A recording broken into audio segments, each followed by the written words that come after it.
સાબરકાંઠાના મોઢુકા ગામે દીપડાનું રેસ્ક્યુ કરવામાં આવ્યું। 200 થી વધુ લોકોએ દીપડાને પકડ્યો હતો। તલોદના મોઢુકા ગામેથી દીપડો પકડાયો છે। આ દીપડો દેખાતા ગામ લોકોમાં ભય છવાયો હતો। તો આપ જોઈ શકો છો, લોકોએ જ દીપડાનું રેસ્ક્યુ કર્યું હતું।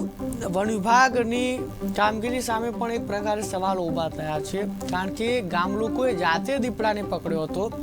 સાબરકાંઠાના મોઢુકા ગામે દીપડાનું રેસ્ક્યુ કરવામાં આવ્યું। ગ્રામજનો દ્વારા દીપડાનું રેસ્ક્યુ કરાયું હતું। 200 થી વધુ લોકોએ દીપડાને પકડ્યો હતો।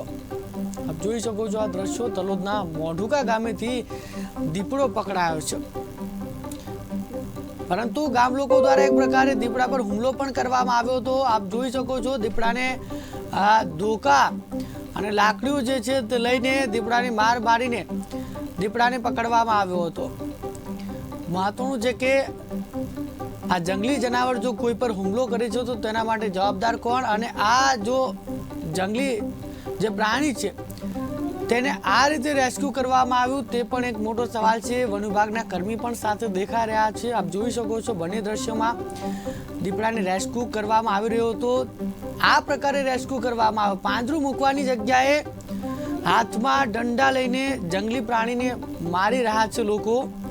અને બીજી તરફ જ્યારે દીપડાને મારવામાં આવ્યો, દીપડો જમીન પર પડી ગયો, ત્યારે જાળ લઈને તેને વન વિભાગના કર્મી પણ જોવા મળી રહ્યા છે। તેમણે દીપડાને પૂરી દીધો હતો જાળની અંદર, પરંતુ આ જે પદ્ધતિ છે તેને લઈને પણ સવાલો ઊભા થાય છે, અથવા દીપડાનું ક્યાંક મોત થઈ ગયું તો તેના માટે જવાબદાર કોણ?